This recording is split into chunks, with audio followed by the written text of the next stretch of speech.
Number 10. The Red Lady of Huntingdon College. The Red Lady of Huntingdon College is a legendary ghost that is sent to haunt the former Pratt Hall dormitory at the Huntingdon College in Montgomery, Alabama. According to Wyndham and historian Daniel Barefoot, there have actually been two ghosts referred to as the Red Lady. The first Red Lady was described as a woman in a scarlet dress and parasol, who walked wordlessly in the halls of the women's dormitory, bathed in a red glow, due to her father's will specifying she attends her mother's alma mater.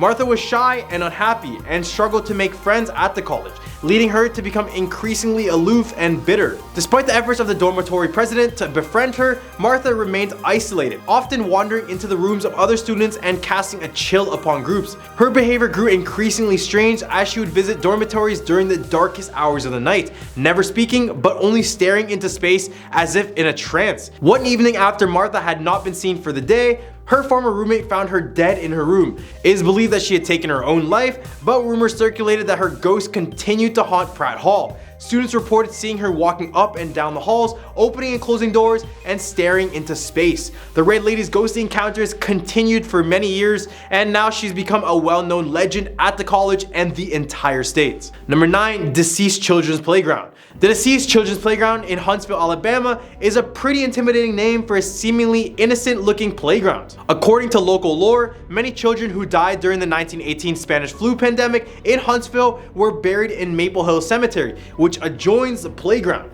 Some people believe that the spirits of these children come out to play in the playground after dark, which has led many to report of unexplained movements and ghostly sightings in the area. For those who don't know, the Spanish flu pandemic was a global disaster, killing an estimated 50 million people worldwide, including many in Huntsville, where the deceased arrived on September 25, 1918. Within the 10 days, it had spread to the general population, and hospitals were filled with patients, leading to doctors working long shifts to try to ease their suffering. As a result, many families were quarantined in their homes, and to prevent the spread of the disease, parents told children to keep the windows closed.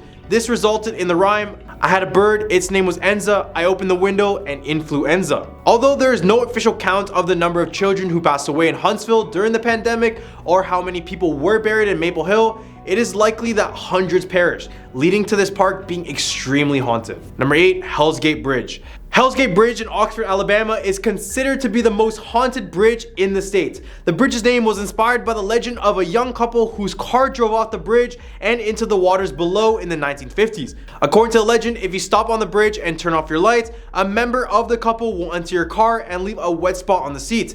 This eerie story is why the bridge is considered to be very haunted. But it is not just a couple that haunts Hell's Gates Bridge.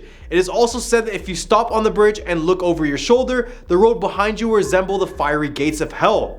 This frightening tale has led many visitors to the bridge seeking to experience the supernatural for themselves. Although the Oxford Paranormal Society conducted an investigation in 2007 and found no evidence of paranormal activity, there are still many locals who claim to have had a ghostly encounter at this bridge. Despite the bridge's reputation, local officials have closed it off to any sort of vehicles due to safety concerns, but visitors are able to still walk across it if they dare. While the old bridge is falling apart, it is an unforgettable experience to walk on it, even in the daylight. Whether or not the stories behind the haunted bridge in Alabama are true, the legend of Hell's Gate Bridge continues to live on and attract visitors from far and wide.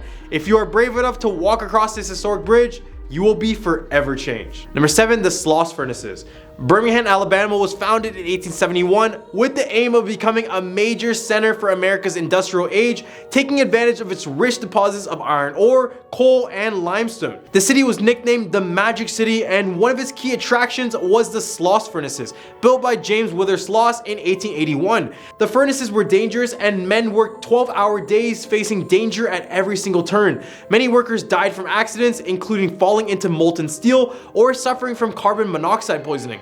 There's even a story of a worker who was dragged into gears during his lunch break. The furnaces were known for paranormal activity as well, with reports of screams, apparitions, and the presence of slag, which is a cruel foreman. On September 9, 1887, worker Richard Jowers fell into molten steel and was incinerated. It is rumored that his bones were removed, but his remains were lost completely. Today, Sloss Furnaces is a national landmark and still echoes with the sounds of his perilous past. It is possible that the workers who lost their lives at these furnaces still haunt the grounds, reminding the city of their sacrifice. Number 6. The Downey Booger. The legend of the Downey Booger dates back to the late 1800s in Winston County, Alabama. Known for its rugged men, whiskey, and Saturday night dances, Winston County was also infamous for the strange creature that had been sighted by John and Joe Downey while they were returning home from a dance. The creature, which had both human and animal-like features, had frightened the cousins' horses and caused them to run in the opposite direction. Later, a family returning from a church service and Jim Jackson, who was transporting moonshine to a mining town, also reported encounters with this creature.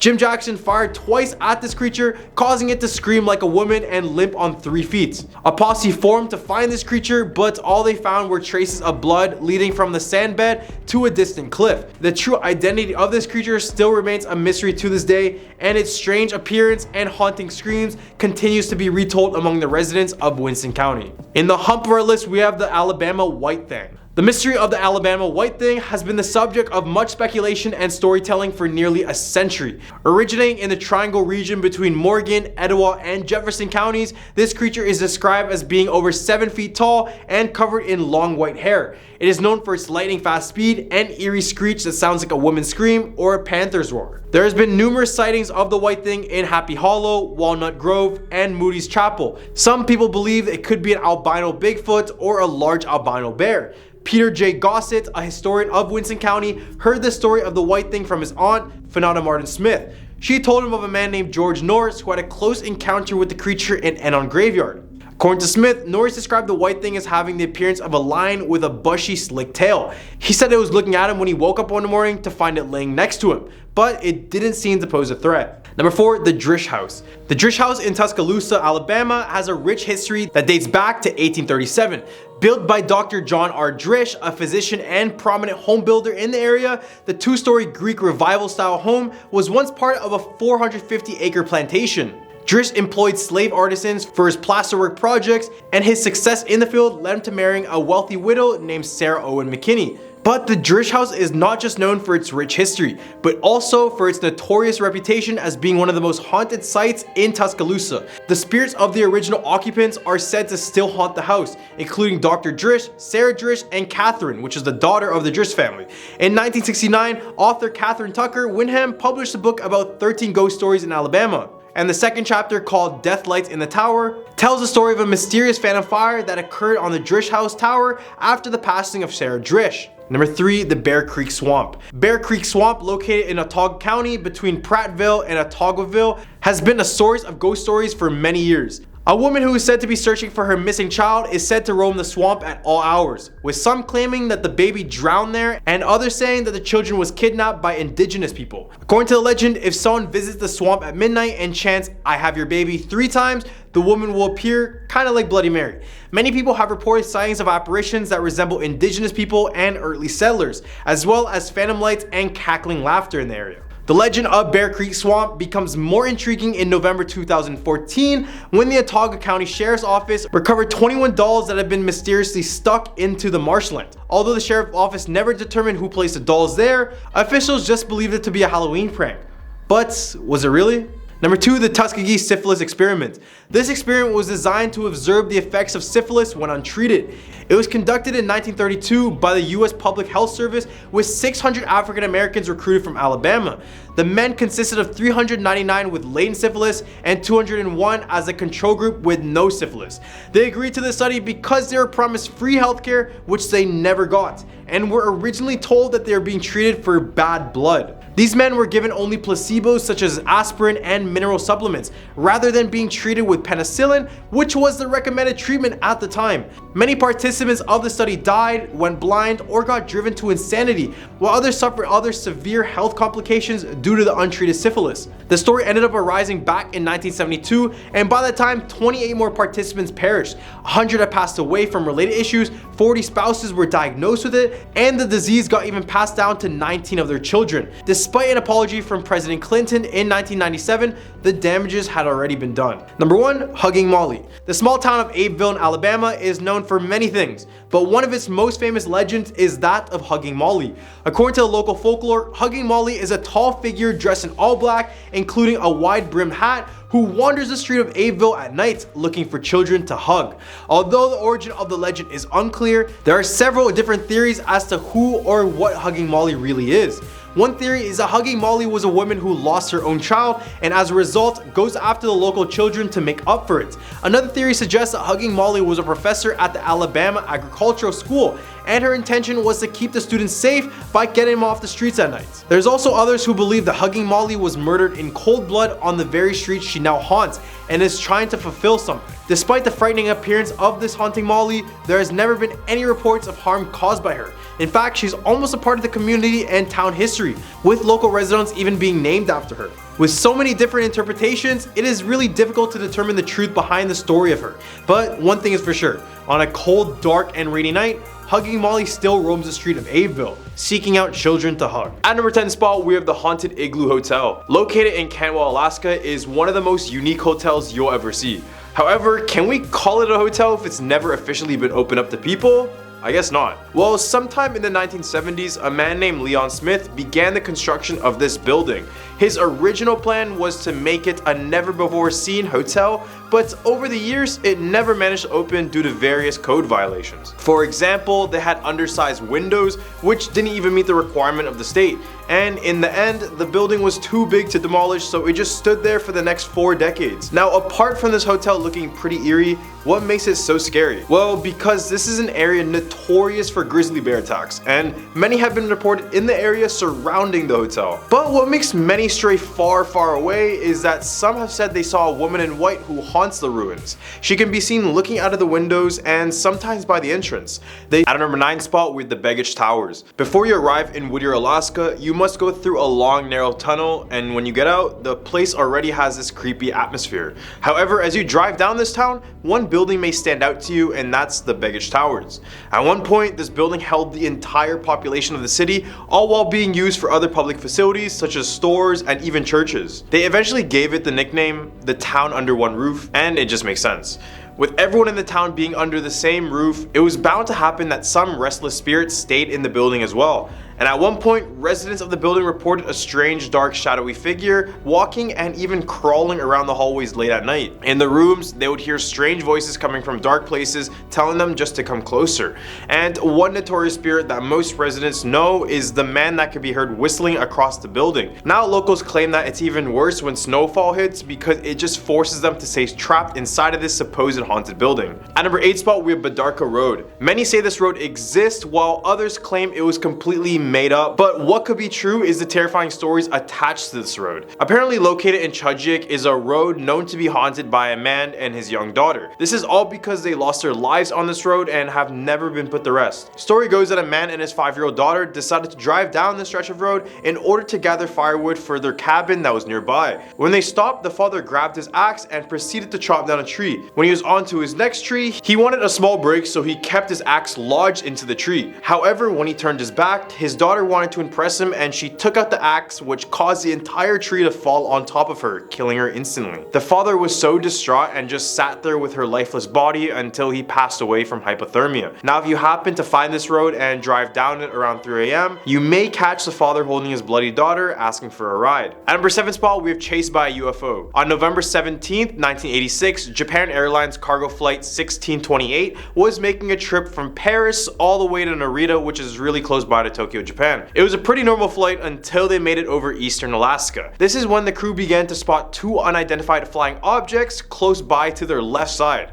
They described the aircrafts having 2 rectangular arrays, which is probably their thrusters. And when these aircrafts got too close, the pilots of the Japan flight noted that they could feel the heat on their face. One of the aircrafts appeared to be twice the size of the cargo flight, and they said it kind of looked like a mothership of some sort. The pilots tried to do evasive maneuvers in order to avoid these UFOs, but they still continued their pursuit for little under an hour. Once the 2 aircrafts left the plane alone, a third one came out of nowhere and began to trail them. The pilots decided to contact air traffic control to identify the aircraft, but nothing could be distinguished. After the end of the 3-month investigation, they concluded that there wasn't enough material for proof, although they'd accepted the descriptions that the crew had left them. So this still remains unsolved, but who knows what the crew actually saw. At number 6 spot, we have Scary Mary. One of the most famous legends legends told to many Alaskans is the story of Scary Mary. The story begins in the height of the Klondike Gold Rush, which occurred between 1896 to 1899. One day, a young beautiful woman named Mary came to the Golden North Hotel in Skagway with her fiance. They loved each other, and by the first day in the hotel, they had already made plans to marry one another. So the fiance decided to go off and get a fortune in the goldfields. However, as time went by, the man never ended up returning. Throughout this whole time, Mary was patiently waiting for his arrival back at the hotel.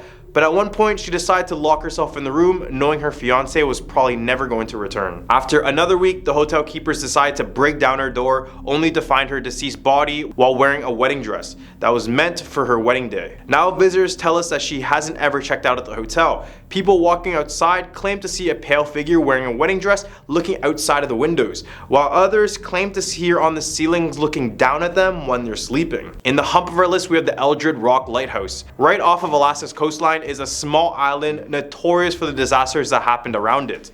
This is the Eldred Rock Lighthouse in Haines Area, Alaska. The lighthouse stood strong for over 100 years, but it has been haunted ever since its construction. During the 1896 gold rush, many steamboats were bringing gold miners across the body of water that surrounds the lighthouse, and unfortunately, many of these ships didn't survive the journey. The most famous wreck was during February 1898, when the steamship named the Clara Nevada hit the rock with as many as 75 lives being lost. Ever since that disaster, the island has been haunted by the souls of the Clara Nevada. All the lighthouse keepers report the feeling of being watched when they go out on a nighttime walk, and some have even claimed to see shadowy figures peeking out of the water near the coastlines. At number 4 spot, we have University of Alaska poltergeist. The University of Alaska's Wendy William Auditorium seems to be a notorious place on campus for having a few of their own poltergeists. One of these being John Wendell Wendy Williamson himself. He was a former music professor who used to teach at the school, and students and staff members nowadays claim his spirit still lives in the room, since a lot of overnight staff will catch music being played in the auditorium only to find out that no one is in the whole hall. Psychics and other paranormal investigators have gone to the auditorium and said there are 5 other entities inside. These include a shadowy man seen in the backstage, an aggressive man who picks on brunettes, a teenage guy who is very welcoming, and a white lady who used to be a former student, and alongside a little girl that can be heard giggling during the lectures. Just imagine, you pay thousands of dollars to go to school only to be haunted by a family of ghosts. At number 3 spot, we have the Qualupalik. The legend of the Qualupalik comes from the Inuit people and their icy Arctic waters. They're actually somewhat considered mermaids, but unlike any other regular mermaid, there is nothing attractive about this creature. These creatures are often depicted as having fins that jut out of their heads, backs and arms, and their webbed feet and hands are topped with long sharp claws.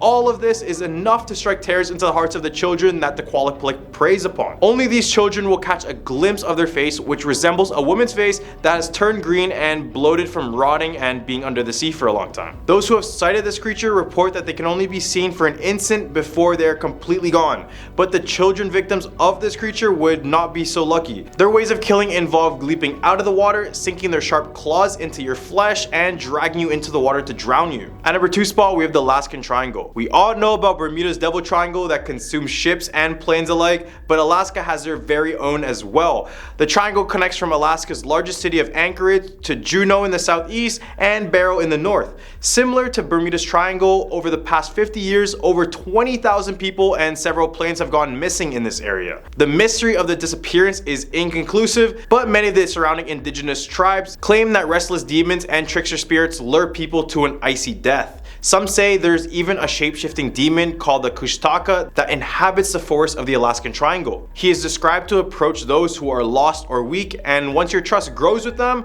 they will drag you deeper and deeper into the wilderness and tear you limb for limb, preventing your soul from ever reincarnating. In other words, there's not much to do here other than being lost and potentially encountering this bloodthirsty creature. All the way at a number 1 spot with the Iliamna Lake Monster. Lake Iliamna is located in a very remote region of southwest Alaska, and when I say remote, I mean it, because in order to get to this lake, you must either go by boat or one of those float planes. It also happens to be the largest lake in Alaska and the 2nd largest in the entire US, so best believe this large body of water has more than a few creatures lurking its depths. Native stories speak about a large aquatic creature that has been the reason for many deaths around the area. Those who have seen the beast have said it ranges from 10 to 30 feet in length with a square-like head. It's so powerful, it's said that it attacks small boats off a blunt force alone, meaning it'll ram its head onto the boat until it completely destroys it. The natives call the creature a Gonagadet, which is depicted as a fish god, or some consider the monster to be a Jig-ik-nak, which are these fish-like monsters that travel in groups to attack canoes and even kill warriors. At number 10 spot, we have Slaughterhouse Canyon. This story shares similar characteristics as the story of La Llorona, so basically all sorts of messed up. In the late 1800s, a family lived inside of a small wooden shack in the middle of Slaughterhouse Canyon. The husband was a hardworking man and wanted nothing more but to provide and care for his own family. And around this time, gold rushes were a big thing, so it wasn't uncommon to have men leave the family for weeks on end. So one day the husband decided to go out on one of these gold rushes, but weeks turned into months and the husband never ended up returning. This caused the family to starve and suffer, but this had the most effect on the wife, who became extremely delusional from hunger and grief. This delusion caused her to grab an axe and proceeded to murder all of her children. She then carried their bodies to the nearby river where she screamed for days supposedly, until she passed away from starvation. And according to local residents, the wails and sobs of a heartbroken and psychotic mother can still be heard within the canyon at night. Number 9, the Mogollon Monster. This beast is also known as Arizona's Bigfoot, and as you can see from the photos, you can see why. This monster is said to live on the Mogollon Rim, which is a steep cliff that runs 200 miles from eastern Arizona all the way to New Mexico. The monster is also spotted within the Ponderosa pine forest as well. Those who have spotted it have said it stood 7 feet tall, covered in hair, and walked upright like a bipedal. The same people who saw it also noted how territorial and violent they can be. But really, why would anyone want to mess with these guys? It's said that if you smell rotting flesh nearby, then the Mogollon Monster is really close. So when that happens, be sure to dip straight out of the area. Number 8, Skinwalkers. If you know a thing or two about mythical creatures, then you must know about Skinwalkers. Well, yeah. Arizona is their home, unfortunately. Arizona is deeply rooted in the Navajo culture, so this is a beast that originates from that. A skinwalker is a type of harmful witch who has the ability to turn into, possess, or even disguise himself as another animal. For some infight, the Navajo believed in powers and that it could be used for either good or evil. Medicine men use the powers for good in order to heal and apply aid, but the alternative route is to use the powers for bad. Only when a person commits the evilest of deeds will they be given supernatural powers, turning them into a skinwalker. They can transform into anything they want as well, including any animal or human. And the worst part is that if you stare into the eyes of a skinwalker, they can absorb themselves within your own body. So yeah, let that one sink in with you. Number 7, Two Guns. Along Interstate 40, stuck between Flagstaff and Winslow, is the Arizona ghost town of Two Guns. Not much remains of this once thriving town after fire in 1971 nearly burnt it to a crisp. However, this wasn't the only time the town faced bad luck and tragedy. In 1878, the story goes that a group of Apaches raided a Navajo camp and took off toward Canyon Diablo. The Navajo gave chase and found their enemies hidden in a small cave in a shallow part of the canyon. They ended up burning 42 of them. Ever since this massacre, the town has been said to be cursed. Further confirming this, in the 1920s, this town started to become alive again with new buildings including a trading post, restaurant, gas station, and even a post office. This development didn't stop there. Eventually, a new zoo was going to be created, except the builders decided to excavate the local cave where the massacre occurred. They ended up pulling out a lot of human bones and skulls and used them for decorations. Yeah, I know. At our number 6 spot, we have the Lost Dutchman's Gold Mine. East of Phoenix, Arizona, a local legend arose, inspiring many men to find riches they could only imagine. The Lost Dutchman's Gold Mine is possibly the most famous lost mine in all the world, and people have been trying to find its whereabouts since 1892. The story goes that in the late 1800s, a German immigrant named Jacob Waltz found a gold mine that made him wealthy overnight. But as many of us would probably do, he kept it a secret from everyone. Fast forward, and on his deathbed, he would give a handful of people the directions to find this cave. However, these directions did nothing because it's still lost today. Each year, a little under 10,000 people attempt to find this lost mine, and unfortunately, this expedition has cost many of them their lives. Many of them are found headless, shot by a firearm, or go completely missing from the grid. So if you ever want to become very rich really quick, why not give it a shot and find this lost mine? In the hump of our list, we have the Wraith. Many of you have seen this image somewhere on the internet, but the people of Arizona have seen this creature in person. These monsters are said to reside in the Grand Canyon caverns near Peach Springs, Arizona. They are described to be 9 feet tall, slender beings that only appear at night and having a thirst for human flesh. And it's pretty easy for them to devour us because it's said that their claws are the size of our fingers alone. You will know one is nearby just by the sound they make. It resembles a high screech, and at close ranges, it could even make a person deaf. These creatures have been spotted all the way back since 1800s, and ever since, they have made their mark on Arizona's history. Number 4, Arizona State Prison Complex. Since 1910, death sentences have been carried out in the Florence prison. According to the Arizona Department of Corrections website, about 100 inmates have been executed by hanging, lethal injection, or gas chambering on the grounds of the state's first secret prison in Florence in the past 100 years. And let me tell you, from all those deaths, a lot of ghosts are bound to come. And it shouldn't come as a surprise that there have been quite a few supernatural tales told over the years, coming from both prisoners and guards. Both have reported seeing several instances of, quote, mist that look in the human form, or having their ears assaulted with, quote, screams and other strange sounds. Much of this paranormal activity occurs in the building that houses the prison's death chamber, which would make a lot of sense to say that these are the ghosts of former inmates. Number 3, Oliver House. This building is considered to be the most haunted hotel in all of Arizona, so I guess I'll be booking my next visit right now. I'm just joking. So the reason why many claim this is the most haunted hotel in the state is the fact that 26 lives were lost in this building since it first opened in the early 1900s. So yeah, this house has a bloody history. During the gold rush, the house served as a hotel for miners, and one story involves a miner by the name of Nathaniel Anderson who stayed in room 13 at the Oliver House. He would be caught going out with the wife of someone he owes money to, and days after, he would be found dead with 2 gunshot wounds. Guests of room 13 now claim to see his ghost near the stairs before it completely enters the room. One DJ even booked the room after a $100 bet, and the moment he stepped in, he said he saw Anderson's body standing in the middle of the room. Number 2, Jerome Grand Hotel. This hotel first started as a hospital, and as we know, hospitals are haunted. Just kidding. But hospitals are inevitably going to have a lot of lives lost within, and as they say, more deaths, more ghosts. You get the point. After the building turned into a hotel, many residents claimed supernatural activity within the halls, in their rooms, and basically everywhere in the hotel. And many placed blame on the former patients who passed away in the former hotel. Apart from the haunting, the place is also a beacon of bad luck. A man named Cloud Harvey lost his life after being crushed by a self-service elevator, and another 5 people took their own lives inside of this hotel. All the way at a number 1 spot, we have Territorial Prison. Yuma's Territorial Prison is known for being a gloomy and unwelcoming place for visitors, and is situated as far west as you can go before approaching California. Over 3,000 prisoners were kept in this prison throughout its 33-year operational period. Inmates who committed murder, theft, and even worse were jailed in here. The walls of this jail were so high that the inmates were unable to see the outside, and the worst among them was placed in the dark cell. The convicts were banished into the darkness, left to their own devices to cast any curses or evil thoughts they dared. With its rich history and tragic figures, it is now a fascinating museum to visit with your family. Number 10, the Dog Boy. The small town of Quitman, located in Cleburne County, Arkansas, is known for its rich history and picturesque Victorian era homes. However, among these charming homes lies a dark history that has led to the town being known for its haunted houses. One such house is the Beatus House, a large home on Mulberry Street. This house has had a long and troubled history dating back to the late 19th century. The house was originally built by the Garrett family in the late 1800s. It was a grand and impressive home, and for many years it was the pride of the Quitman. However, in the early 1950s, the house was sold to the Beatties family. The Beatties family, consisting of Floyd and Aileen, were childish for many years until they had a son in 1954 named Gerald Floyd Beatties.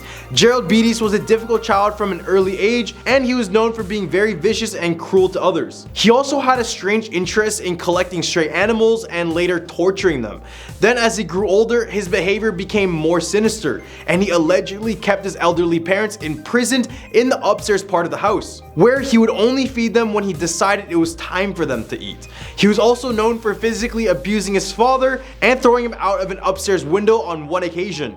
It is believed by the locals that the spirits of the Garrett family, along with the spirit of Gerald Beatties, still haunt the house to this day. The haunt has been vacant for many years, and local residents avoid it at all costs. Number 9, the Boggy Creek Monster. The small town of Fouke, Arkansas has long been captivated by the legend of the Boggy Creek Monster.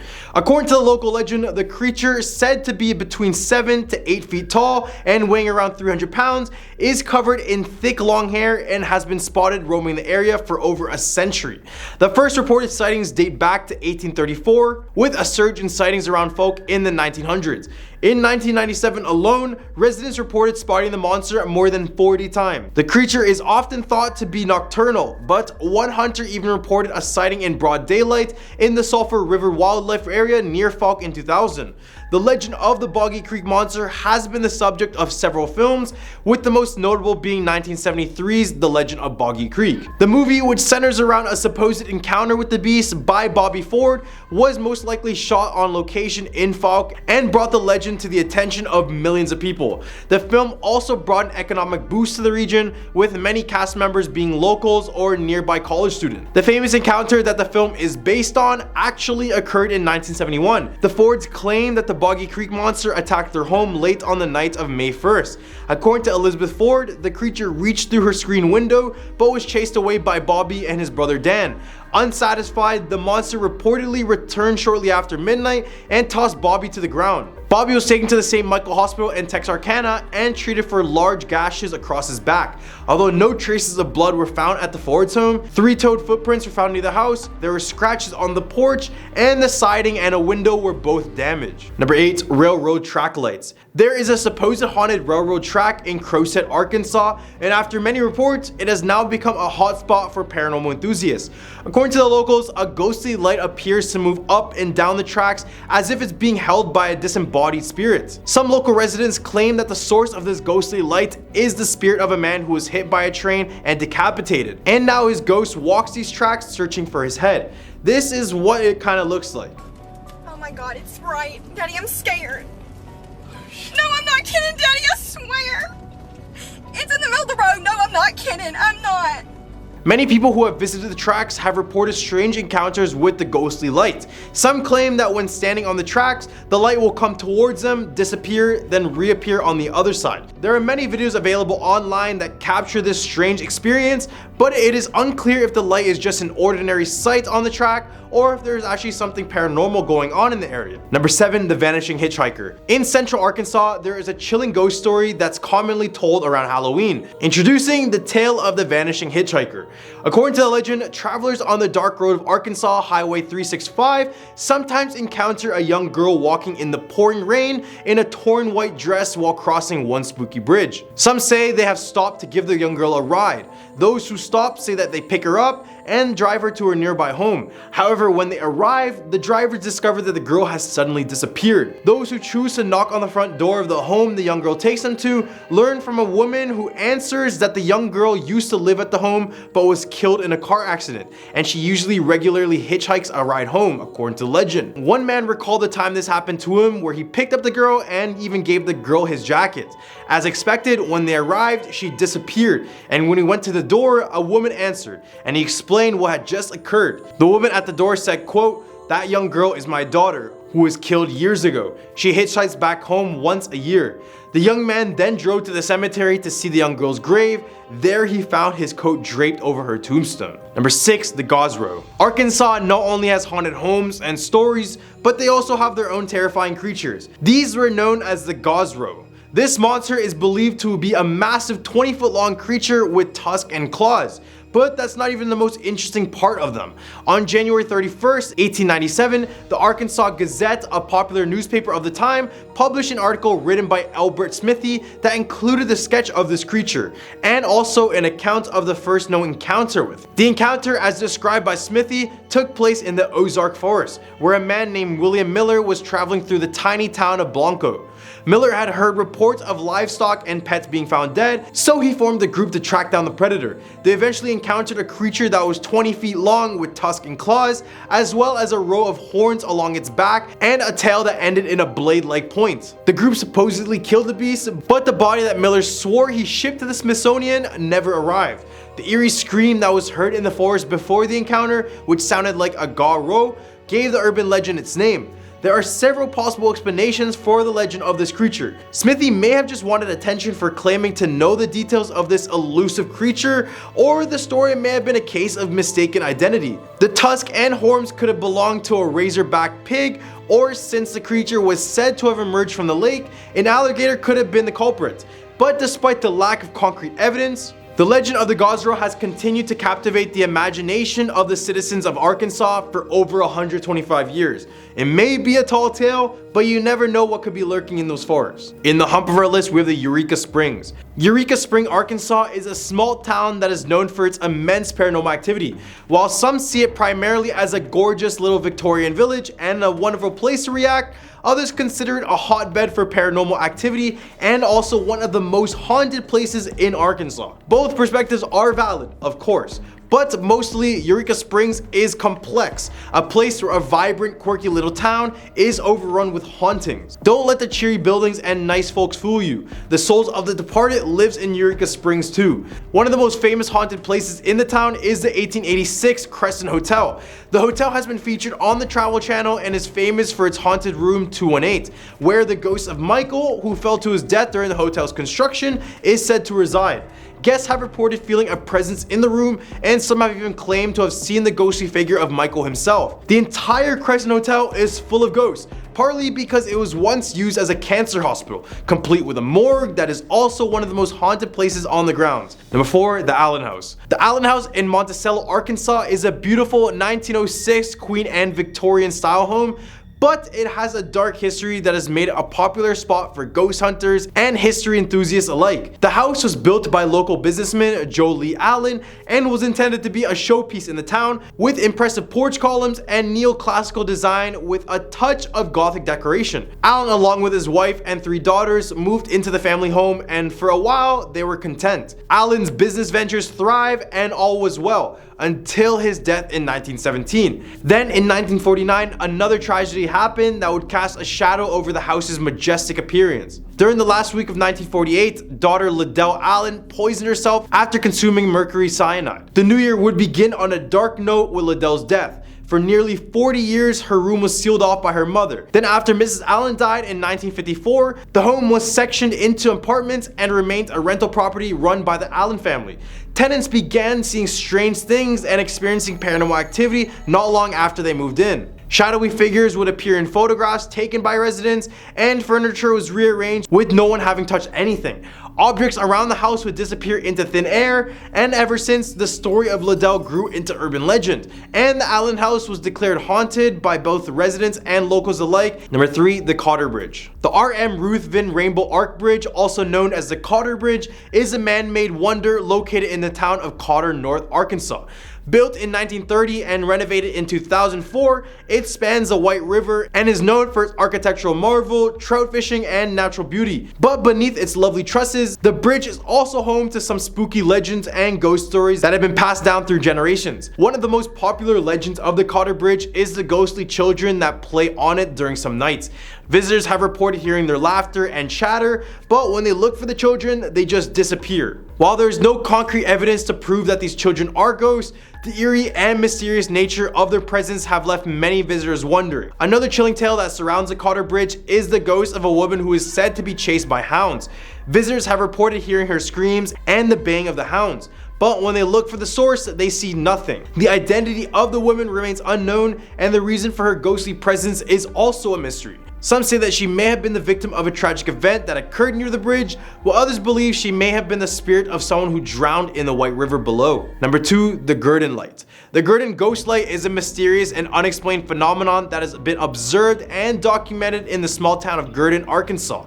The light, which is said to be an eerie white-blue color that sways back and forth and moves around on a horizon, has been reported by locals and tourists alike. One popular legend surrounding the light is that it's the ghost of a railway worker who was killed on the job. According to this theory, the ghost is said to be carrying a lantern and roaming the tracks, searching for something. Another theory suggests that the light is the ghost of a railway worker who fell in front of a train and lost his head, and the light is coming from the lantern he carried in life as he searches for his missing head. While the true origins of the grid-and-light ghost are unknown, there are a few natural theories as to what it might be. Some scientists have suggested it could be caused by highway lights reflecting through the trees, but historians and local residents disagree, as the light has been reported since before the highway was even built. Number 1, the Pea Ridge National Military Park. The Pea Ridge National Military Park in Arkansas is a place where history and a mystery collide. The battlefield is a haunting reminder of the brutal and bloody battle that took place here in 1962 during the Civil War. Here, the Confederate Army, outnumbered by the Union Army, fought bravely but ultimately lost the battle, resulting in the deaths of nearly 3,400 men and boys. Visitors to the battlefield have reported strange and eerie experiences that seem to be connected to the intense history of the place. Many have reported hearing cannon fire in the night, feeling strange presences following them around the battlefield, and hearing the shouts of boys who died on the bloody ground. The Confederate Army, made up of mostly boys, Texicans, and Missourians, were advancing north in hopes of capturing St. Louis in Missouri. They were exhausted, running low on food and ammunition, and their spirits were dampened by early losses at Pea Ridge. Meanwhile, the Union Army, led by a commander who is considered more of a politician than a war-tested general, rallied around a hot breakfast, proud of their success on the first day of battle and glad to have faced down an army that significantly outnumbered them. The battle lasted for 2 days, March 6th through March 8th, and at 10:30 a.m. on the morning of March 8th, the Confederate Army began its retreat, and by that time the smoke cleared, the battlefield was littered with the bodies of fallen soldiers. The eerie feeling of the battlefield may be due to the intense history, and considering that 3,400 people lost their lives here, it's not a surprise you may see at least one spirit.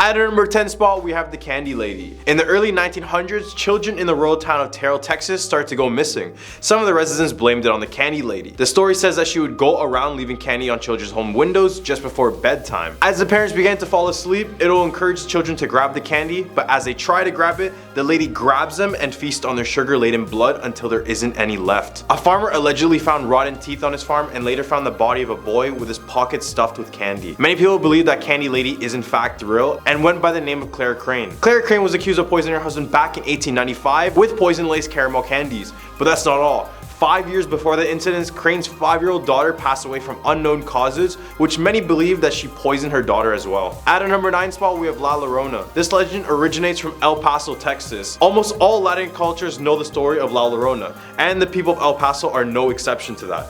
La Llorona directly translates to the weeping woman, which perfectly describes the behavior of this malevolent spirit. She is said to haunt the riverbanks of the Rio Grande, where she is searching for her 2 children whom she had already drowned in that very river. Now there are many iterations of the story, but I'll just mention the most popular one.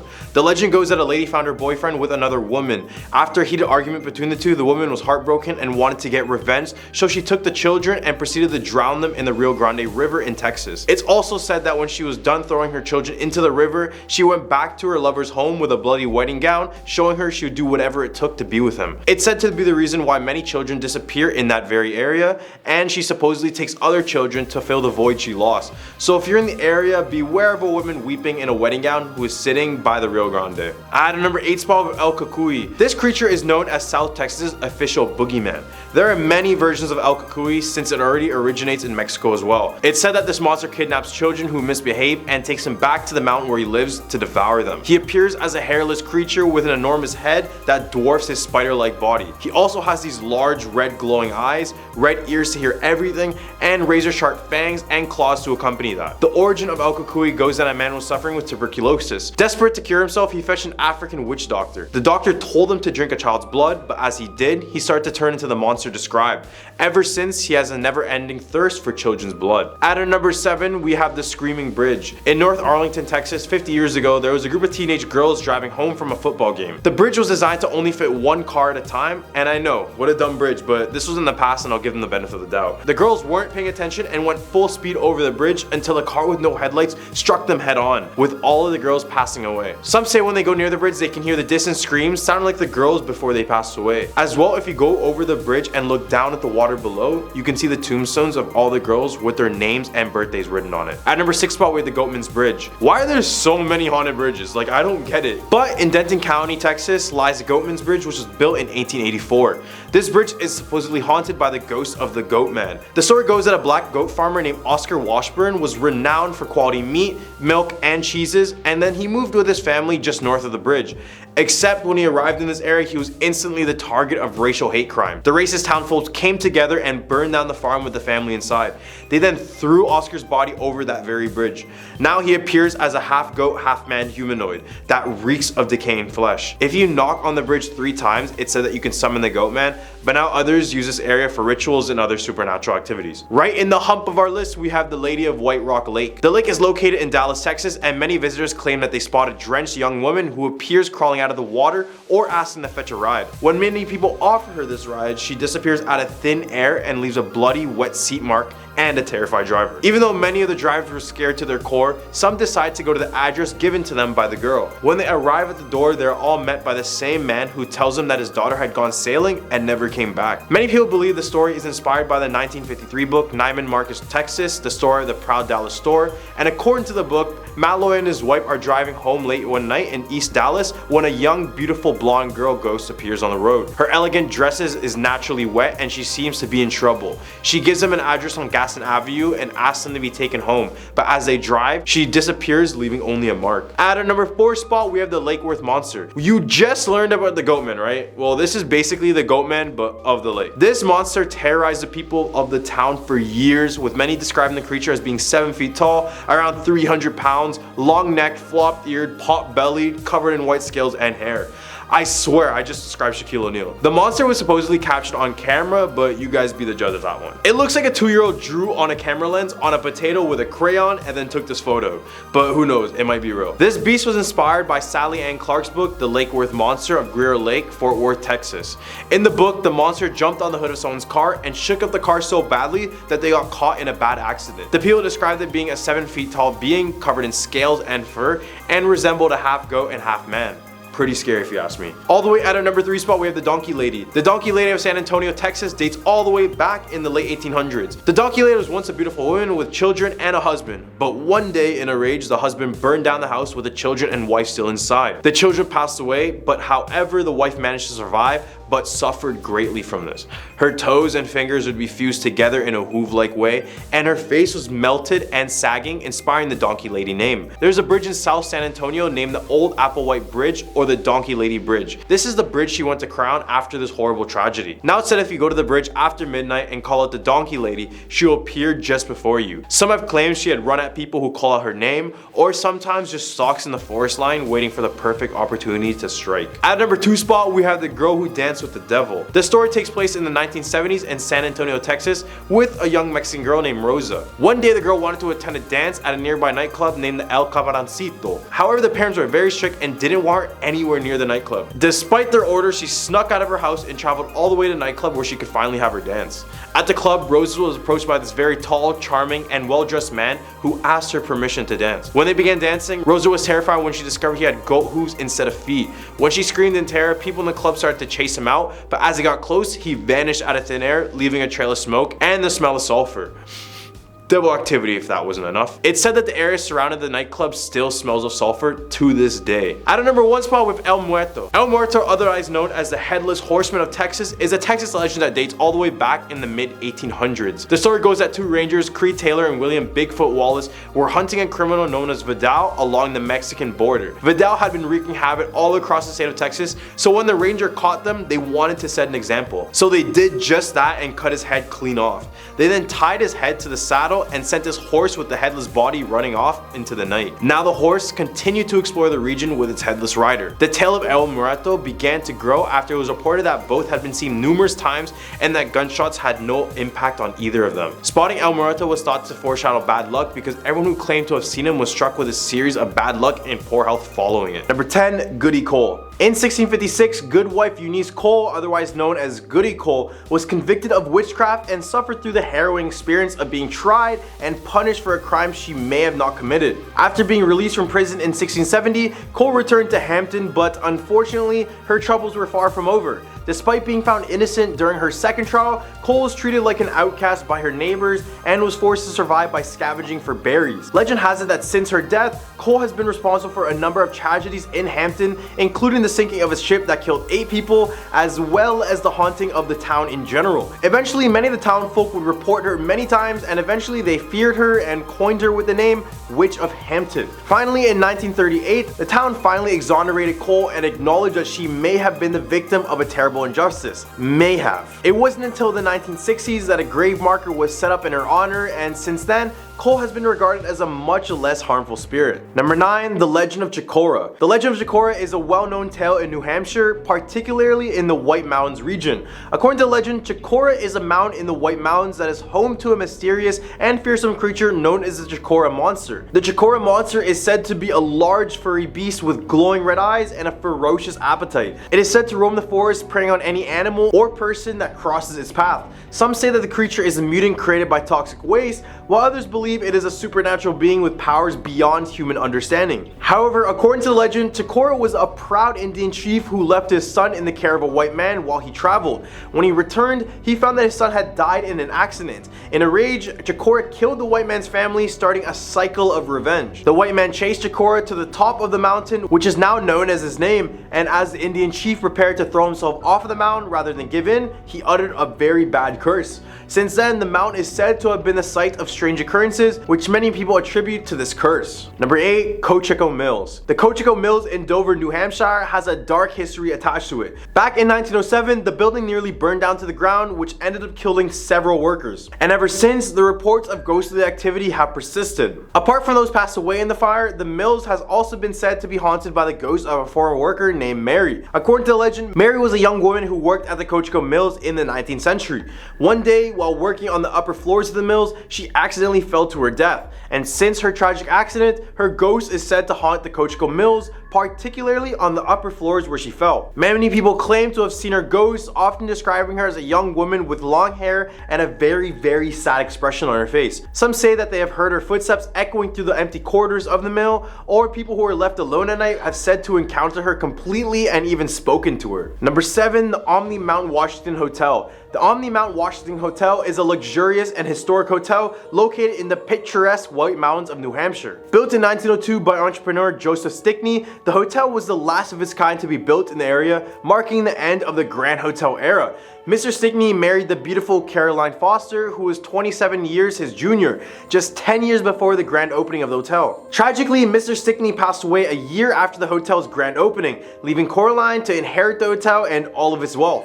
Caroline, who was known to be a little eccentric, eventually married a French prince and spent her winters in France, but she still maintained a strong connection to the Mount Washington Hotel. Legend has it that Caroline's ghost haunts the hotel to this day, with reports of her figure wandering the halls and even sitting on the edges of guests' bed. It is also said that lights here flicker on and off at will, and the sounds of crying babies can be heard in the ballroom when no one is there. Guests can stay in the Princess Suite room 314, where Caroline's 4-poster bed is still used to this day. And if you don't believe me, just ask any of the staff about their experience with the alleged ghost, and I guarantee they'll have a story of their own. This natural historic landmark offers not only the possibility of a paranormal encounter, but it also has these stunning views of the surrounding mountains, so visit here for whatever reason you want. Number 6. The Saco River. The Saco River, which flows for 136 miles from Crawford Notch to Saco Bay in Maine, has a long and mysterious history. The river is known for its varying water conditions, ranging from quiet stretches to rough rapids with fast currents. It is also known for its dark legend, which dates back to the early 1600s. According to the legend, Chief Squando of the Saco tribe was canoeing on the river with his wife and infant son when 3 English sailors snatched the baby from the mother and threw him into the water. The sailors were reportedly drunk and wanted to see if Native American infants were strong swimmers, as they had heard. The mother was able to rescue the baby, but he tragically passed away just a few days later. Chief Squando was said to have magical powers, and he placed a curse on the river, declaring that it would claim 3 white lives annually. From that day forward, the Saco River has been known as the River of Death. The legend of the river curse has been passed down through the years, and it is said that the river has claimed many lives, both of tourists and locals alike. There are no exact records of the lives that have been lost to the river, as the legend dates all the way back 300 years ago. Some say that the curse is to blame for these tragedies, while others attribute them to the river's strong currents and dangerous rapids. Whatever the cause, the Saco River is a force of nature that demands respect and caution from all those who venture near its banks. Number 5, the 1686 house. The 1686 house in Kingston, New Hampshire is a restaurant that was originally a home, one of the oldest ones in the town. It has a rich history and is also rumored to be haunted. So this is when a team of paranormal investigators and a psychic decided to visit and try to capture evidence of any paranormal activity. The team was equipped with infrared cameras, digital recording devices, video equipment, monitors, and also received permission from the Gillespie family who owns the property. Psychic Jeff Noyles reported sensing the presence of watching Indians, an older man leading a horse and a carriage, and a man sitting in the corner of a dining room that was part of the original barn. Michael Sullivan and Karen Mosey, the paranormal investigators, also captured an image on video, and Mosey recorded voices, including comments such as, "Those are locked, there's hundreds of angels, and I'm frightful, and get those things off of you." Cold spots, which are thought to indicate the presence of ghosts, were also detected in this old building. As well, Noyles sensed a presence of children playing in a small dining room, and on the brighter side, he also sensed a loving presence and stolen kisses in a stairwell. The team also found an old root cellar in the basement, where Noyles reported that parents used to hide their children during storms. It is impossible to say for certain whether the reported paranormal activity was genuine or not, but the 1686 house is certainly a place with an interesting history and a potential for otherworldly encounters. Number 4, Portsmouth Lighthouse. The Portsmouth Harbor Lighthouse in New Hampshire is said to be haunted by the ghost of Joshua Card, who is one of its most famous and dedicated lighthouse keepers. Card served as a keeper of the lighthouse for 35 years, from 1874 all the way to 1909, and he was known for his intelligence, punctuality, sense of humor, and kindness to his neighbors and visitors. However, after his retirement and death in 1911, stories began to circulate about Card's ghost haunting the lighthouse and the surrounding area. Reports of paranormal activity at the lighthouse included shadowy figures being seen, voices being heard, and figures appearing in broad daylight dressed in old-fashioned keepers' uniforms. The ghost hunting team for the television show Ghost Hunters investigated these reports and concluded that the lighthouse was likely haunted. It's believed that Card's spirit remains at the lighthouse due to his love for the location and his dedication to maintaining it during his lifetime. Visitors to the lighthouse have reported strange occurrences such as feeling his presence, hearing unexplained footsteps and voices, and seeing really weird shadows and lights all around the area. Some have even claimed to have had conversations with his ghost, who is said to still be watching over the lighthouse and the waters it guides ships through. Number 3, the Blair Bridge. The Blair Covered Bridge in Campton, New Hampshire is a historic structure with a reputation for being a paranormal hotspot. It was originally built in 1829, but in only a few months it was burned down by an arsonist named Lem Parker, who claimed that strange voices told him to do it. He made claims towards hearing demonic voices and growls inside of his head. Despite Parker's confession, he was never convicted due to a lack of witnesses, and after the bridge was rebuilt in 1870, it served as an important transportation route to connecting various highways and roads. However, it has also been the site of numerous unusual accidents and incidents, leading some to believe it is cursed. Some say it is haunted by an evil spirit, while others attribute the bad luck to coincidence. Then in 2011, the bridge was severely damaged by a giant limb during Hurricane Irene, causing over $2.5 million in damages. But back to the paranormal, other visitors claim to see shadowy figures when they walk near or even over the bridge, where they are known to call out your name in an attempt to bait you close to the edge of the bridge. Whether or not this bridge is cursed or haunted, anything with the name Witch or even Blair is enough to make me find an alternative route. Number 2, Blood Cemetery. With the word blood in your name, there's really nothing good to expect. Blood Cemetery in Hollis, New Hampshire is a place that is rumored to be haunted by the ghost of Abel Blood, who has been buried there since the year 1867. According to some reports, the finger carved on Blood's headstone points heavenward during the day and then points towards the ground at night. Fiona Broom, a paranormal investigator and author, has heard accounts of this phenomenon from people she trusts and has also experienced difficulty taking photographs in the cemetery. Two friends decided to go here in order to investigate paranormal activity back in 1990. While there, one of the friends saw a headstone with an engraved hand that appeared to be leaking a brownish rust-colored fluid. The other friend went to see the headstone for himself and reported feeling as though someone or something had pushed him. The friends left the cemetery and later learned that the hand on the headstone points downward at sunset. The headstone with the hand has since become well known in the paranormal community and was eventually replaced in 2007. Number 1, the Smutty Nose Murders. The Smutty Nose Murders, also known as the Haystack Murders, occurred on the small island of Smutty Nose off the coast of New Hampshire in 1873. The victims were 2 young women, Anith Christensen and Karen Christensen, and a third woman, Maren Hontvedt, who managed to escape despite being severely injured. The killer, Louis Wagner, was a fisherman who had been hired by the woman's brother, John Hontvedt, to work on their fishing schooner. On the night of the murders, Wagner broke into the woman's home and attacked them with a hatchet. Anith and Karen were killed, while Maren managed to escape and seek help from their neighbors. Wagner was eventually arrested and eventually convicted of the murders despite denying his guilt and claiming that he had an alibi. He was sentenced to death and hanged in 1875, and the Smutty Nose Murders became a sensation at the time, with newspapers across the country covering the trial and the subsequent execution of Wagner. Ever since, many believe that the island is haunted by the spirits of these 2 women. As the reports kept coming in, the island became more popular, which eventually inspired Anita Shreve's novel, The Weight of Water, just for those who want to read more about this. At a number 10 spot, we have the Candy Cane Park. Located in La Grande, Oregon is the Candy Cane Park, otherwise known to locals as Hatchet Park, due to the accident that happened within the park grounds. Candy Cane Park was like any other park, apart from the fact that it followed the theme of candy canes all throughout the park. Kids loved to go here due to its appearance alone, but that all changed in 1983. This was when a young woman named Dana DeMars was strolling through the park at night when all of a sudden someone came out of the woods with a hatchet and started to chop off her limbs, including an attempt to behead her. She ended up passing away from her injuries inside of the park at the young age of 21. Now locals claim that her spirit calls the park home. She would be seen on the merry-go-round, and when the children would go on it, she would spin it uncontrollably. Her presence on the merry-go-round was so noticeable by many that the city had to remove it for good in 2003. At a number 9 spot, we have the Bandage Man of Cannon Beach. Back in the 1950s and 60s, the residents of Cannon Beach were terrorized by a figure known as the Bandage Man. This person would lurk in the forest and dark roads of Cannon Beach, completely covered from head to toe with bandages, and he had a very pungent smell of rotting flesh.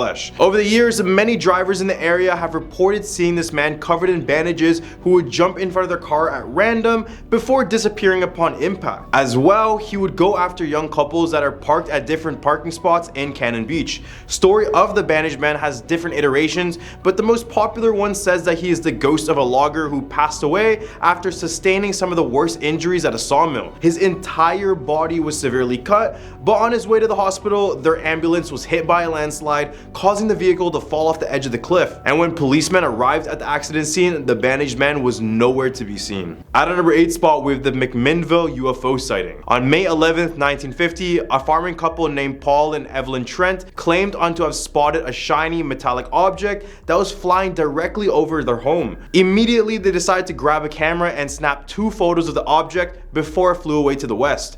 Paul's dad also was a witness to the flying object. After the photos were released, it got worldwide attention almost immediately, with one side arguing that the photos were a hoax and the other side claiming that this may actually be solid evidence of a 3-dimensional flying object. And just to back up their claims even more, the Trents were regarded as very honest people, and when their photos were publicized, they never even made an attempt to profit off the popularity, nor did they want to be in the limelight in the first place. And until their last breath, they would insist that the photos were genuine, but a lot of people have been able to debunk it. At a number 7 spot, we have the Lafayette curse. Unfortunate for those living in Lafayette, but your city has been supposedly cursed since the 1800s. Don't know if you guys knew about that one. The story goes that back in the 1850s, a woman in the town was accused of witchcraft, and just before her execution, she yelled out to the crowd of people saying, quote, "The town will burn down 3 times. And since saying that, the town has burned down twice, and people are awaiting the 3rd that has yet to come. At number 6 spot, we have the Oregon State Hospital. Built all the way back in 1883, the building served as a psychiatric hospital in the city of Salem. It was originally named the Oregon Hospital for the Insane,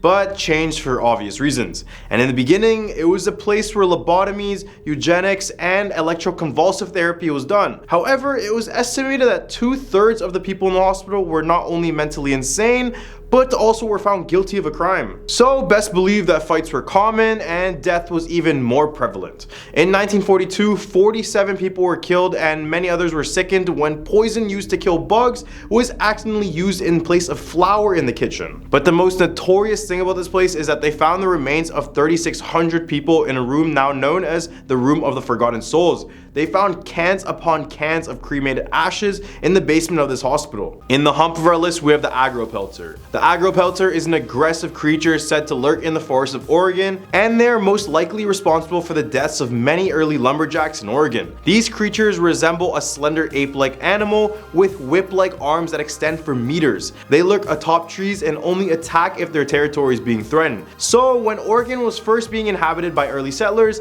they began to start cutting down the trees for space, and then the agropelter would just hurl rocks and sharp sticks at them, causing many of them to pass away or even leave the land altogether. And when people tried to fight back, they would use their long arms and agility to escape pretty easily through the trees. And in more recent times, they haven't gone after humans, but instead has a diet consisting of owls and woodpeckers. And as those populations have been dying over the recent years, the agropelter will forever remain a mystery if they ever truly existed. At number 4 spot, we have the Shanghai Tunnels. Beneath Portland's very own Chinatown is a tunnel known as the Shanghai Tunnels. Now, they're completely closed off to the public, but back in the day, it consisted of small rooms that connected to one another, which made smuggling very easy at the time. As the tunnel was being used for more and more illegal activities, it eventually was a place where kidnappings and even murders were done. The term Shanghaiing or crimping came from these tunnels, which was basically when people would kidnap men and then sell them as slaves to ship captains that needed crewmates. These Shanghaiers would wait for people to leave local bars and taverns and then bait them directly into these tunnels and straight to the docks. There are tours to enter in some of the parts of the tunnels today,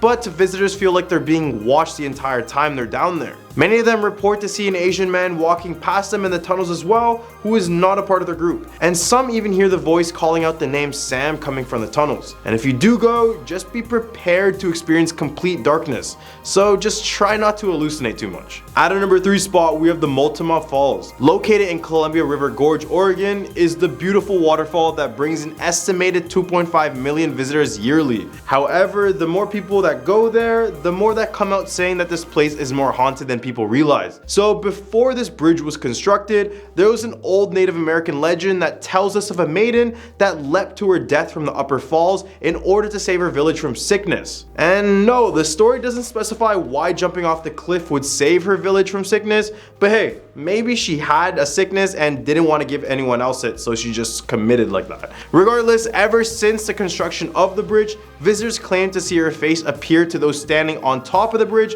looking down at the water below.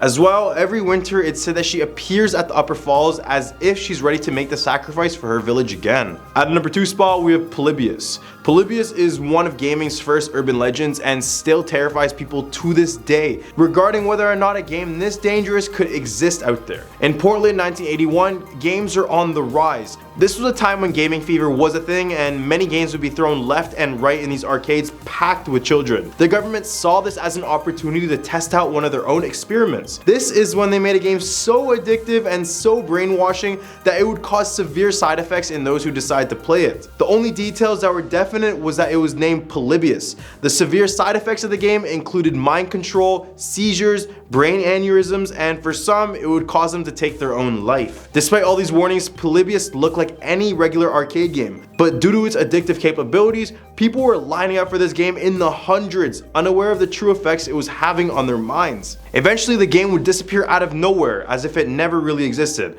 and the mystery of Polybius will just keep living on. At a number 1 spot, we have D.B. Cooper. D.B. Cooper is one of the most infamous criminals in aviation history. On November 24, 1971, a nondescript man calling himself Dan Cooper brought a one-way ticket on flight 305 from Portland, Oregon to Seattle, Washington. At 3 p.m., Cooper handed a flight receptionist a note stating that he had a bomb. Soon, Cooper gave the captain of the plane a note demanding 4 parachutes and $200,000 in $20 bills. When the flight landed in Seattle, the hijacker exchanged the flight's 36 passengers for the money and the parachutes. Cooper kept several crew members on board and the plane took off again, ordered to set a course for New Mexico. Somewhere between Seattle and Reno, a little after 8 p.m., the hijacker did the incredible. He jumped out the back of the plane with with the parachute and some of the ransom money. And fortunately, the pilots landed safely, but Cooper just disappeared completely. 51 years later, and the FBI still don't know what happened to this man. And this will be the greatest mystery in aviation history. At our number 10 spot, we have the Devil's Tramping Ground. Located in the dense forest of the Harper Crossroad area in Bear Creek, North Carolina,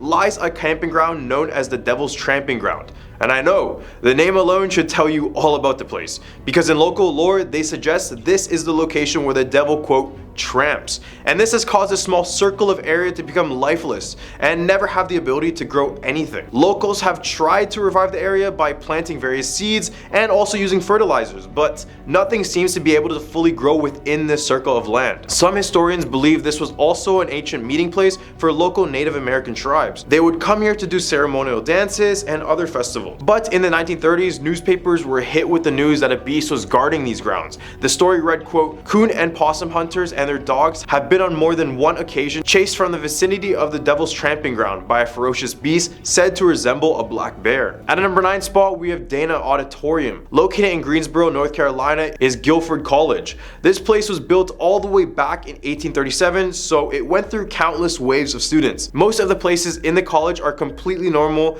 but in the 1960s, the Dana Auditorium was constructed, and it housed the Guilford College Music Department. However, they failed to realize the history of the grounds they built on. Across the street from the campus are graves of men dating back to the 18th century who passed away during the Revolutionary War. And many believe that the location where the Dana Auditorium stands is the same location of the hospital used to take care of these soldiers, and where many ended up passing away. Many students and staff members recall feelings of cold spots and the feeling of being grabbed by something they just can't see. Others report a soldier wearing clothing from the 18th century, and they say it's a soldier who passed away at the former hospital, but he's not harmful. Instead, he just acts as a protector of the area. At number 8 spot, we have the Ship of Fire. Off the coast of Ocracoke Island, it's said that on the night of the new moon each September, you are able to spot a ghostly ship that appears out of nowhere, engulfed in flames, and it slowly goes closer and closer to land before completely vanishing out of thin air. The legend goes that this was the ship of the Palatines. These were a group of German Protestants who originally left England back in the day. As they were on the boat, they pretended to be poor and hide their golds and coins and other extremities from the corrupt captain and his crew. And this is the part when they messed up, because when they began to see the shores of North America, they just started to celebrate, showing all their valuables in a rush to get off of the land. The captain and his crew began to see the amount of wealth their passengers had and decided to postpone the docking and wait till the next day. So during the night, the captain and his crew proceeded to murder every Palatine on board, which included all sorts of ages.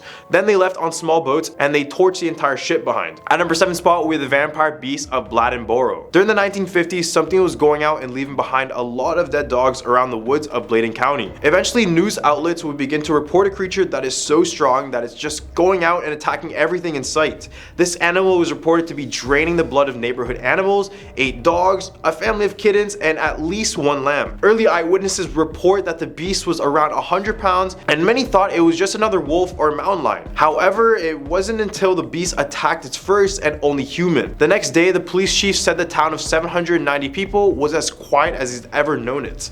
Eventually, everyone was strapped up and were ready to kill whatever beast that was out there on a killing spree. However, the beast seemed to have vanished from the town. At number 6 spot, we have Lake Norman. You guys are gonna get sick of this, but I guess there's literally a version of the Loch Ness Monster in every single state of the US. North Carolina's version is Normie. We can't kill a normie. Lake Norman is the largest man-made body of fresh water in the state, and ever since, it's been under heavy speculation of what lies underneath the depths. For example, prior to the year 2000, there weren't many reports of alligators, but nowadays it seems like they're native to the lake. So that brings up the question, what else became native to Lake Norman? Many people believe the answer to that question is a beast closely resembling the Loch Ness Monster. It's a long serpentine creature with scaly fins, and it's been reported to chase fast boats and even bump into water skiers and swimmers. On one occasion, a professional scuba diver encountered this creature and said it bit off one of his flippers clean off. However, others believe it could just be a mutant fish because this is a man-made lake.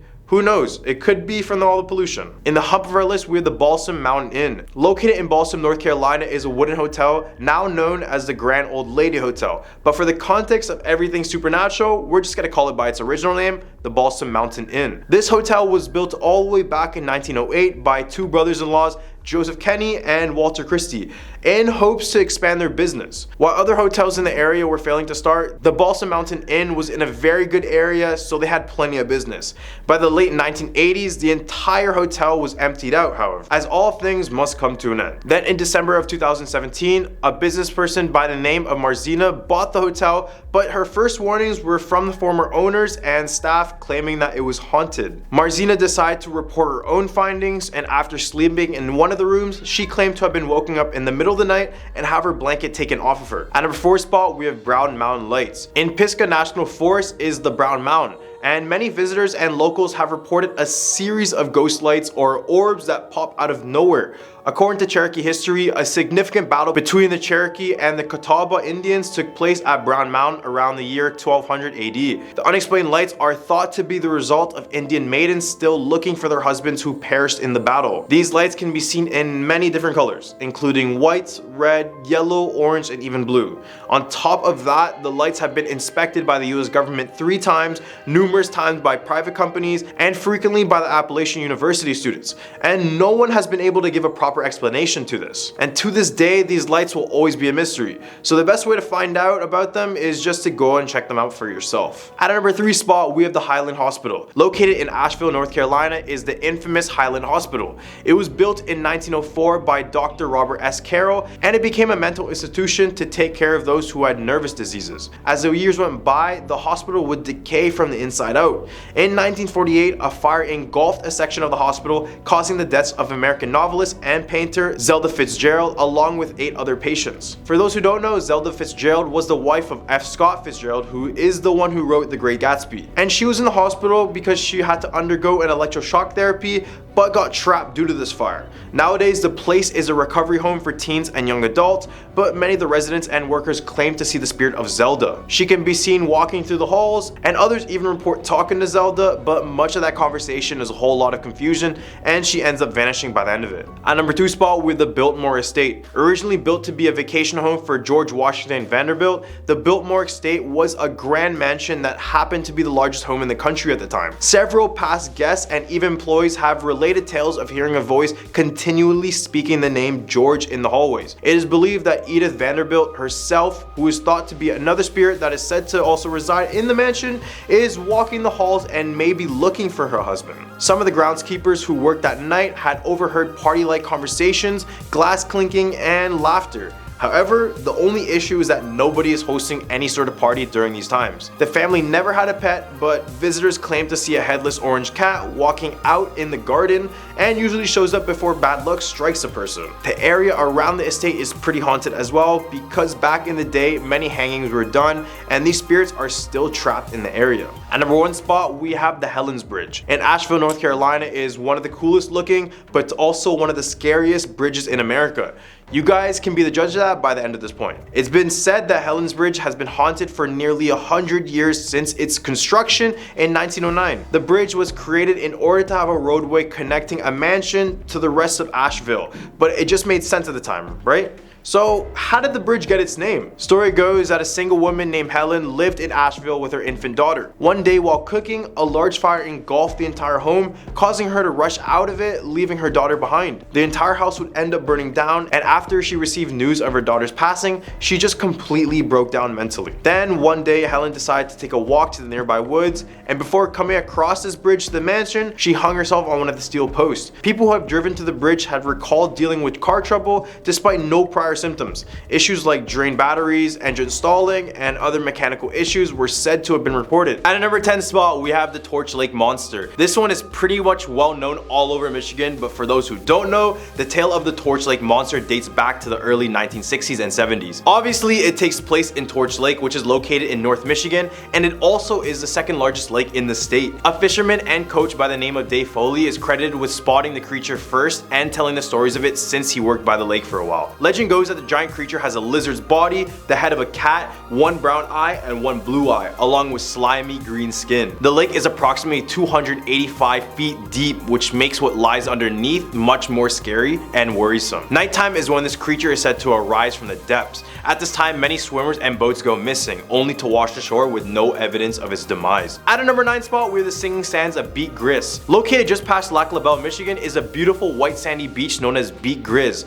In a direct translation, translation, this means gray beast, and that's because a large gray creature was said to have inhabited the area many years ago, but that's not even the story I'm going to talk about. Local legends claim that the pure white sand of the beach sings by pressing down your palms on it, or it barks when you strike it. The sound is said to be the voice of a Native American maiden who lost her lover when he drowned in the Great Lakes, and now she calls him on shore. The sand is said to lose its magical singing power when it's removed from the beach. Now visitors claim to hear the singing sounds, but as many try to bring the sound back home, they are met with years of unlimited bad luck, which lead many to bring it back to the beach to allow it to sing again. Other than sand that makes sounds, at a number 8 spot with the Belle Isle's Lady in White. In Detroit, Michigan, there's an island called Belle Isle. This 982-acre island is used for picnics, hikes, and home of the only marble lighthouse. Other than that, everything else on this island is shrouded in mystery and up for speculation. Legend of the island follows the story of a chief's daughter and a haunting bridge. The chief was concerned that his daughter's beauty would attract vast amounts of suitors, so to combat this, he made a deal with the snake goddess of the island. The chief asked the goddess to protect his daughter. The goddess would agree, but not for nothing. She would ask for the daughter to live out the rest of her days on the island to protect it, never being able to leave it. And to this day, the daughter is said to stay on this island and walk it, with many visitors reporting that she would try to lure them into the forest by telling them that she is looking for someone and just needs help. She supposedly takes her victims to the bridge to drown them, and it's said that if you go on this bridge and honk 3 times, she will appear just before your eyes. At number 7 spot with the Nain Rouge. It's said that since the city of Detroit was founded in Michigan, bad luck has befallen the area. This is all because of the devilish red imp known as the Nain Rouge had cursed the entire city. Local folklore suggests that the Detroit's founder, Antoine de la Mothe Cadillac, was warned by a fortune teller that he would come face to face with the Nain Rouge and to treat him with the most utmost respect and attention. Except this information came straight this year and right out the other, because when he finally met with this creature, he hit it with his crane and told it to stay out of his way. This is when the angry Nain Rouge cursed the city of Detroit and Cadillac. Shortly after this, Cadillac would lose his fortune and move back to France, but misfortune still occurred in the city. It's said that in all disastrous events that happened in Detroit, the Nain Rouge could be spotted just before all of them. For example, in 1763, 50 British soldiers perished from Native Americans, after which the Nain Rouge could be seen dancing in the aftermath in joy. Then in the surrender of the war in 1812, the Nain was blamed again for its presence. It also been seen during Detroit's riots of 1967 and 1976's ice storm that caused electricity to go out for days. At a number 6 spot with the Masonic Temple. Currently standing as the largest Masonic temple in the world, it also stands as one of the most haunted places in all of Michigan. The temple, designed by George D. Mason, is an imposing Gothic structure at the corner of Bagg Street, later Temple Street, and 2nd Avenue, across from Cass Park. The temple has over 1,000 rooms, secret stairways, and concealed passages, but unfortunately Mason would go a little too far in this construction, where it would cause him to go bankrupt, eventually losing his wife in the process. His depression slowly kicked in, and then he would jump off the roof of this temple to his death. And to this day, security guards claim to see old George's ghost climbing those steps to the rooftop. Visitors also reported many noises such as doors and windows being slammed shut. They also see moving shadows and experience cold spots all around the area, all while feeling as if they're being watched by something. Right in the hub of our list, we have the Michigan Triangle. Well, guess Michigan has their own version of Bermuda's Devil Triangle, and it contains just as much unexplained phenomena as Bermuda. The triangle goes from Manawak, Wisconsin to Ludington to Benton Harbor in Michigan. It was in early spring 1937 when Captain Donner was just managing his freighter ship called the O.S. McFarland through these icy waters. He was so tired, so he decided to go to sleep and asked for one of the crewmates to wake him up when they approached shore. As they did, they noticed his room was locked, so they looked around, but nothing. They then kicked the door down and found that he vanished with no signs whatsoever. Now the triangle claims the lives of many ships and planes just like Bermuda. People have also sighted the O.S. McFarland, but as they try to get a closer look, it disappears into the waters. An odd thing about this place is when divers go to check the wreckages of ships and planes, they notice that everything is still intact, including the bodies of the deceased and the ship as a whole. This is by far the scariest triangle because there is no way around it other than land. So basically there's no point in traveling in Michigan's Great Lakes. At our number 4 spot is Hell's Bridge. Back in the early 1900s, an old deranged man named Elias Friss led a group of kids to the bridge and proceeded to murder each and every single one of them, slowly throwing them into the river below. Eventually he was caught and hung by the townspeople. Before he passed away, he made a confession claiming that he did did this because he was possessed by the devil and they told him to do it. To this day, a lot of visitors to the bridge hear the screams and the cries from the children just before they pass away. People have also said that when they get home from this place, they find bruises on their body as if someone was reaching out to grab them or hit them. The worst part is that if you walk on this bridge at night, you can feel hands below you as if they're grabbing you from the river below. And at the end of the bridge, you might encounter Elias as a dark figure with glowing eyes, so you won't miss him in the dead of night. In more lesser known news, apparently you're able to sell your soul to the devil by meeting the devil in the middle of this bridge. I mean, it's called Hell's Bridge. What else did we expect? At our number 3 spot, we have the Dogman. The Dogman is described as a 7-foot tall, amber-eyed, bipedal, canine-like creature, and he has the head of a dog with the body and torso of a human. Ever since its original sighting in 1887, many more sightings were spotted all over Michigan. It's primarily spotted in the northwestern quadrant of the Lower Peninsula. Back to its original sighting back in 1887. This is when the Dogman was discovered by 2 lumberjacks who saw this creature in the distance. Things got a little more concerning when in 1937, Robert Forney was attacked by 5 wild dogs, describing that of one of the dogs allegedly stood up like a bipedal and was significantly larger than all the other dogs. This legend got more popular when disc jockey Steve Cook recorded a song called The Legend, which describes the Michigan's Dogman. Although the artist claims it was made for an April Fool's joke, this kickstarted the entire legend, and sightings of the Dogman would only rise after the song was released. At a number 2 spot with Melonhead. Locals' fear of humanoids called the Melonheads. First theorized in the 1970s, Melonheads are said to be completely bald with misshapen bulbous heads, deformed arms and legs, teeth like daggers, and luminous red eyes. Legend goes that Melonheads reside around Felt Mansion, which is home to Dora Felt, who is an American inventor. The Melonheads were said to be the children suffering from hydrocephalus, which causes your head to expand in some cases. They were located at the Junction Insane Asylum near the home, and it's said that they endured months and months of abuse, and that one day they decided to escape and run into the forests of Michigan, where they became animal-like and very feral. Many of these Melonheads are said to be looking for the doctor who failed to care for them in order to take his life. At a number 1 spot, we have Eloy Psychiatric Hospital. Located in Westland, Michigan, it was named after Detroit's postmaster Elois Davik. In 1839, it started as a poorhouse and a farm where the poor, the sick, and the needy would go for shelter and work. As time went on, the poorhouse transitioned into a psychiatric asylum and hospital. The buildings were self-sufficient, even having their own police. They were even one of the first hospitals in the world to use x-rays for diagnosis, so at least one good thing came out of here. At its peak, the place housed over 10,000 patients and over 2,000 staff members. After its closure in 1984, the hospital's abandoned grounds are said to have a few patients still left inside of it. Ghost patients, that is. There have been reports of people finding medical waste and other strange items. Some have reported finding jars containing human body parts, as well as documents outlining strange medical procedures.